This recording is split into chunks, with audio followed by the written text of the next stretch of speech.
실리콘밸리에서는 이미 프로덕트 플러스 알파 직무가 속속들이 등장하고 있습니다. 앞으로 점차 전통적인 PM의 영역에서만 머물러서는 안 된다는 위기감과 새로운 시대가 열렸다는 기대감을 현지에서 직접 느꼈어요.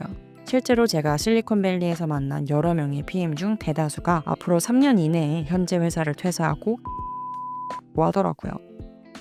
검사원은 곰대표. 안녕하세요. 저는 테크업계에서 일하고 있는 6년차 프로덕트 매니저 똥곰입니다.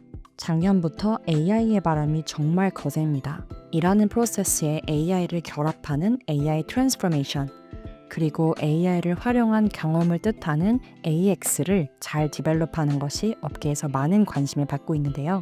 한편으로는 AI가 테크 인력을 전부 대체할 것이라는 위기론부터 시작해서 작년 말부터는 AI와 바이브 코딩으로 디자이너와 프로덕트 매니저들도 직접 코딩을 해야 되는 시대가 왔다고도 이야기합니다. 저도 벌써 몇 년간 업계에 몸담아온 사람으로서 다양한 섹터에서 기술 발전을 리드하는 미국이라는 나라가 최근에는 실제로 어떤지 참 궁금했습니다. 그래서 제가 올해 상반기에 직접 미국 실리콘밸리 그리고 샌프란시스코에 다녀왔는데요. 약 한 달 가까운 기간 동안 다양한 백그라운드 그리고 다양한 회사에서 일하는 프로덕트 매니저, 엔지니어 그리고 데이터 사이언티스트들을 만나볼 수 있었습니다. 소위 팡이라고 하는 메타, 아마존, 구글 등 빅테크에서 일하시는 분들도 만날 수 있었고요. 성장하고 있는 스타트업에서 일하고 있는 분들, 그리고 직접 창업해서 자기 사업을 하시는 분들도 만났습니다. 오늘은 제가 미국에서 태동하는 AI 시대를 맞이하고 있는 분들과 직접 대화하며 느꼈던 몇 가지 인상적인 포인트들, 그리고 제가 예상하는 앞으로 변화할 프로덕트 매니저, 그리고 테크업계의 미래에 대해서 공유하려고 합니다. 첫 번째로 흥미로웠던 점은 아무리 실리콘밸리라고 하더라도, 그리고 빅테크나 팡이라고 하더라도 모든 회사가 AI 활용에 예상만큼 적극적인 것은 아니었다는 점입니다. 그래서인지 커피챗을 시작할 때 거의 첫 번째 질문이 서로 각자의 회사에서 얼마나 어떻게 AI를 활용하고 있는지 물어볼 만큼 모두들 다른 회사는 어떻게 굴러가고 있는지 궁금했습니다. 예를 들어 메타 같은 회사에서는 내부적으로 놀랄 만큼 굉장히 공격적으로 AI를 활용하고 준비하는 분위기라고 했는데, 반면 아마존 같은 회사에서는 실무에서 느끼기에 생각보다는 AI의 적용이 빠르지 않다고 느끼는 듯 했습니다. 사실 그도 그럴 것이 LLM을 직접 구축할 수 있는 리소스나 인력이 있는 회사는 전 세계적으로도 지극히 제한적입니다. 따라서 오픈 AI나 마이크로소프트, 구글, 메타 같은 회사를 제외하고는 웬만한 빅테크들도 AI를 잘 활용하는 것에 방점이 찍혀 있다 보니 아무래도 아직까지는 AI에 관련된 트렌드나 메타를 열심히 따라가는 것에 급급한 느낌입니다. 다들 잘 모르기도 하고 어렴풋한 불안감이 있다 보니 새로운 키워드가 나올 때마다 우르르 지금은 이게 뜬대. 라는 식으로 논의가 형성되는 거죠. 한국에서도 테크업계 사람들이 AI로 인해 막연한 불안감을 호소하는 경우가 많은데요. 아직 미래가 어떻게 펼쳐질지 예상이 어려운 상황 속에서 미국의 실리콘밸리에서도 이런 불안감이 존재하는 걸로 보입니다. 아무튼 실리콘밸리의 빅테크 PM 사이에서도 회사마다 AI의 활용도가 다르게 느껴질 만큼 PM이라는 직군에 대해서는 AI의 본격적인 적용이 실감나는 수준은 아닌 것 같습니다. 그래서 PM도 결국 대체가 될 것이냐 아니냐, 된다면 얼마나 빠르게 될 것이냐에 대한 이야기도 아직은 계속 논의되는 중인 듯합니다. 그렇다면 당장 지금은 PM이 AI로 인해 대체되기는 어렵다고 치고 장기적으로 PM의 역할은 AI로 인해 대체될까요? 여러 의견들이 존재하지만요. 저는 엔지니어 같은 기술 인력들이 AI에 의해 대체되는 한 PM도 결국에는 일부 대체되고 지금보다 훨씬 적은 수의 헤드카운트만 남게 되지 않을까 예상해봅니다. 제가 엔지니어 같은 기술 인력들이 AI에 의해 대체되는 한이라는 조건을 단 이유가 있어요. 실무에서 PM의 중요한 기능과 역할은 전략과 실행, 그리고 그 과정에서 필연적으로 발생하는 커뮤니케이션입니다. 그리고 사람과 사람 사이의 커뮤니케이션에서는 반드시 정치와 상황이 개입되게 되어 있습니다. 정치는 인간의 본성이자 집단의 자연스러운 속성입니다.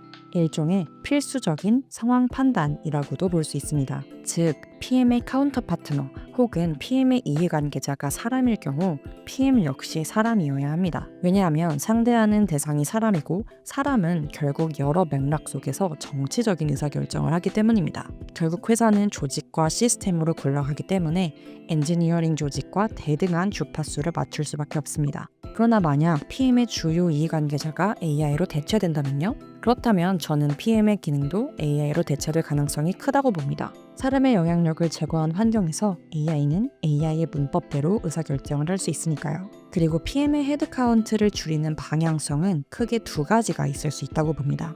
먼저 첫 번째는 조직 관점에서 각 팀의 기능별로 인간 PM과 AI PM 중 하나를 선택하는 것입니다. 예를 들어 조금 더 비즈니스와 정부, 운영과 가까운 도메인 팀이라면 고맥락 상황에서 의사결정을 내려야 하는 팀이기에 인간 PM을 두는 결정을 내릴 수 있을 것이고요. 반면 데이터 팀, 플랫폼 팀, 모델링 팀처럼 보다 기술적인 매트릭 개선을 중심으로 일하는 팀이라면 AI PM을 둘 수 있는 것이죠. 그리고 두 번째 방향성은 모든 팀의 인간 PM과 AI PM을 같이 두긴 두되 헤드카운트를 극단적으로 줄여서 한 팀에 한두 명의 PM을 두는 방향입니다. 목적 조직의 경우 이미 하나의 프로젝트에 한 명의 PM만 있을 테니 예외로 하겠습니다. 이 이미지는 제가 챗GPT에 요청해서 그려낸 기능 조직과 목적 조직 구성인데요. 뭔가 어설프고 오타도 있고 틀린 부분도 있지만 컨셉적으로는 충분히 개념을 이해할 수 있는 이미지인 것 같아서 가져왔습니다.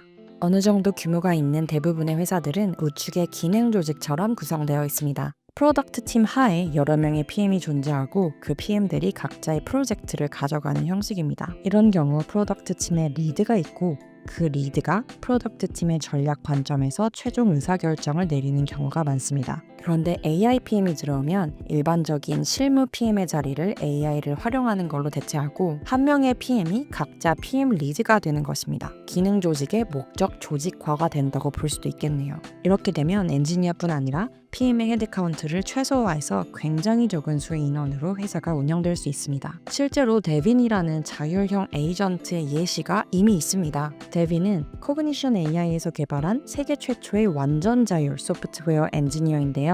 슬랙방에도 초대되고 마치 실제 개발자인 것처럼 코드 구현부터 디버깅, 배포까지 스스로 판단해서 작업을 수행할 수 있습니다. 인간 개발자를 대체하는 구체적인 AI인 것이죠. 이런 자율형 AI의 시작은 엔지니어지만 앞으로는 마케터, 디자이너, 데이터 사이언티스트, 그리고 PM 등등 다양한 직무로 확장될 것이라고 예상합니다. 게다가 실리콘밸리에서는 테크 인력이 곧 기업의 핵심 전력이 되는 만큼 소수 정예의 팀을 보수적으로 꾸리는 것이 특징이기도 합니다. 아무리 빠르게 성장하는 회사라고 하더라도 해당 포지션, 팀과 핏이 딱 맞지 않으면 절대 인원을 급하게 뽑지 않는다고 합니다. 제가 이번 실리콘밸리, 샌프란시스코 탐방을 하면서 살펴본 테크 회사들도 한국의 테크 회사에 비해 인원수가 굉장히 적었습니다. 약 15조에서 20조 기업 가치를 보유한 회사들의 임직원이 1000명 이하인데요. 예를 들어 약 15조 기업 가치의 노션은 임직원 수가 600명 정도이고 글로벌 언어교육 서비스 듀오링고의 임직원은 700명대라고 합니다. 반면 국내의 카카오와 네이버의 경우 각각 4,000명 이상의 임직원을 보유하고 있습니다. 사실 기능 조직에서 PM의 헤드카운트는 애초에 엔지니어 인원에 비해 이미 적은 편입니다. 한 명의 PM에 엔지니어가 최소 3, 4명에서 많으면 8명 정도까지 붙을 수도 있죠. 그런데 이 인원이 앞으로는 더욱 줄여진다고 하면 앞으로의 PM은 정말 그 회사의 비즈니스와 팀에 딱 맞을 뿐 아니라 기술적으로도 요구되는 수준이 점차 높아질 것이라는 생각이 들었습니다. 그렇기 때문에 실리콘밸리에서는 이미 프로덕트 플러스 알파 직무가 속속들이 등장하고 있습니다. 점차 직무 간 경계가 흐려지는 이 변화는 사실 PM에 국한된 변화는 아니고요. 테크니컬한 포지션에서 공통적으로 보이는 모습입니다. 기존의 PM은 AI를 활용해서 프로덕트를 기본적인 수준까지 직접 만들 수 있는 엔지니어링 PM으로 전통적인 프론트엔드, 백엔드 엔지니어는 기능 정의부터 디자인, 구현까지를 모두 담당하는 프로덕트 엔지니어로 진화하는 모습들이 보입니다. 2025년 4월 말에 공개된 원지랩스 곽근봉 대표님의 영상을 우연히 보게 되었는데요. 영상에서 곽근봉 대표님은 디자인, 코딩, 프로덕트 매니지먼트 같은 버티컬 기능 하나하나는 AI가 더 잘하기 때문에 앞으로 사람들은 그런 기능들을 종합해서 하나의 프로젝트 전체를 챙기고 리드하는 통합 역할을 해야 한다고 이야기합니다. 게다가 최소한의 인원이 최대한의 영역을 커버하게 되면 다자 간의 커뮤니케이션 코스트가 획기적으로 줄어들어 훨씬 효율적인 운영이 가능하다고요. 실제로 2023년 말 에어비앤비도 효율성 향상을 위해 기존의 PM 롤을 없애고 PM과 마케터를 결합한 프로덕트 마케터 직군을 새롭게 만들었습니다. 꼭 필요한 경우가 아니라면 직무 간의 구분이 최소화되는 현상은 앞으로 더욱 가속화될 것으로 보이고요. 결국 테크씬에 남아있는 사람들은 공통적으로 프로덕트를 만드는 메이커로 정체화하는 시기가 곧 오지 않을까 생각해봅니다. 이렇게 한 사람이 AI를 활용해서 다재다능하게 프로덕트를 만들 수 있게 되면 장기적으로는 어떤 일이 벌어질까요? 저는 프로덕트 메이커들이 자신의 프로덕트를 만들기 위해 창업에 뛰어드는 1인 창업이 일상화될 것이라고 봅니다. 실제로 제가 실리콘밸리에서 만난 여러 명의 PM 중 대다수가 앞으로 3년 이내에 현재 회사를 퇴사하고 개인 사업을 시작할 계획이 있다고 하더라고요. 물론 창업가 정신이 흘러넘치는 실리콘밸리와 샌프란시스코의 특성상 더욱 그런 것일 수도 있지만요. 지금은 회사에서 살아남기 위해서라도 테크업계 종사자들은 다양한 업무 영역을 소화할 수 있도록 리스킬링, 업스킬링을 해야만 하는 순간이고 그 스킬을 충분히 갖춘 사람이라면 더 이상 한 회사에서 근속하면서 월급 받는 모델이 필요가 없다는 생각이 듭니다. 충분히 준비가 된 순간이 오면 회사를 퇴사하고 자신의 프로덕트를 런칭하겠죠. AI 툴 역시 멈춰있는 것이 아니라 며칠에 한 번씩 업데이트를 할 만큼 발전 속도가 빠르기 때문에 이 과정에서 AI를 활용하는 성인 교육을 제공하는 업체들에 대한 프리미엄 수요는 계속 높아질 것이고요. 또 개인들이 프로덕트를 마케팅할 수 있는 수단을 제공하는 B2C 플랫폼에 대한 광고 의존도와 비용 지출도 계속해서 높아질 것이라고 예상합니다. 그래서 제 생각에 이 시대의 가장 저렴한 비용의 마케팅은 프로덕트를 마케팅하는 것이 아니라 창업자 자신을 마케팅하는 것입니다. 많은 창업자들이 직접 얼굴과 이름을 공개하고 나와서 X, 인스타그램, 링크드인 등 SNS에서 자신의 이야기를 포스팅하고 방송까지 출연하는 이유죠. AI를 활용해서 만들 수 있는 많고 많은 유사한 비즈니스 사이에서 돋보이기 위해서는 결국 주목받는 스토리, 알아서 바이럴되는 콘텐츠를 확보하는 게 가장 중요하니까요. 이번에 약 한 달간 실리콘밸리와 샌프란시스코를 다녀오면서 개인적으로 정말 많은 자극을 받았습니다. 저도 작년부터 사이드 프로젝트를 진행하면서 AI를 붙인 프로덕트를 만들고 있었는데요. 개발자의 리소스를 활용해서 제품을 만드느라 제품을 만드는 속도도 꽤 느리고 커뮤니케이션 코스트도 상당했어요. 그런데 미국을 필두로 이제는 커서 러버블, V0 같은 바이브 코딩 툴들도 쏟아지고 있고 앞으로 점차 전통적인 PM의 영역에서만 머물러서는 안 된다는 위기감과 새로운 시대가 열렸다는 기대감을 현지에서 직접 느꼈어요. 6년차를 맞이한 저 역시 다시 한번 진지하게 학습을 시작할 때라는 것을 알게 되었습니다. 그래서 이번 미국 탐방을 다녀온 이후부터 저도 다시 온라인 강의도 듣기 시작했고 AI로 직접 프로덕트를 만들어보는 스터디도 시작했습니다. 앞으로 시장이 어떻게 얼마나 빠르게 바뀔지는 아직은 모르겠지만 정말 끊임없이 배우고 진화해야 하는 시대를 타고난 것이 테크업계에 있는 우리 모두의 숙제가 아닐까 합니다. 오늘 영상이 도움이 되셨다면 좋아요와 구독, 알림 설정 부탁드리고요. 앞으로도 커리어 성장에 대한 좋은 영상으로 인사드리겠습니다. 감사합니다. 지금까지 똥곰이었습니다.